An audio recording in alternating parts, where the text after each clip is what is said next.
ইনকিলাব মঞ্চের মুখপাত্র ওসমান হাদির খুনিদের গ্রেপ্তারের দাবিতে রাজধানীর বিভিন্ন জায়গায় বিক্ষোভ করেছে ছাত্র জনতা। বাদ জুমা বায়তুল মোকাররমের সামনে এবং এর আশপাশের এলাকায় একাধিক রাজনৈতিক ও ছাত্র সংগঠন পৃথক পৃথক বিক্ষোভ কর্মসূচি করে। বায়তুল মোকাররমের উত্তর গেইটে বিক্ষোভ কর্মসূচি করে খেলাফত মজলিস ও খেলাফত ছাত্র মজলিস। এ সময় বক্তারা হাদির হত্যাকারীদের দ্রুত গ্রেপ্তার ও দৃষ্টান্তমূলক শাস্তির দাবি জানান। পুরানা পল্টন মোড়ে গণ অধিকার পরিষদের উদ্যোগে আয়োজিত বিক্ষোভ মিছিলে আওয়ামী লীগ ও জাপা সহ সকল ফ্যাসিস্ট রাজনৈতিক দলগুলোর কার্যক্রম স্থায়ীভাবে নিষিদ্ধের দাবি জানানো হয়। একই সঙ্গে ২৯ আগস্ট ভিপি নূর সহ সংগঠনের নেতাকর্মীদের উপর হামলার ঘটনায় দ্রুত বিচার দাবি করেন বিক্ষোভকারীরা। শরীফ ওসমান হাদি হত্যার প্রতিবাদে ও বিচার দাবিতে রাজধানীর শাহবাগে বিক্ষোভ সমাবেশ করেছে শিক্ষার্থী ও সর্বস্তরের মানুষ।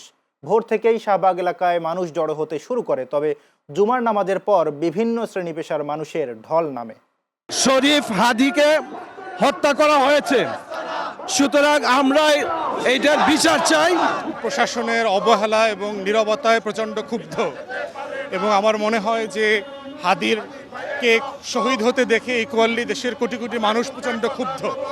আমরা যেখানে উপস্থিত হয়েছি ওসমান হাদির শাহাদাতের এবং তার প্রতিবাদে, যে মৃত্যু শাহাদাত বরণ করেছে তার তীব্র প্রতিবাদ আমরা জানাই। আমরা স্যারের শেষ ইচ্ছাটা পূরণ করতে চাই। আমরা চাই না যে স্যারের খুনি বাহিরে থাকুক।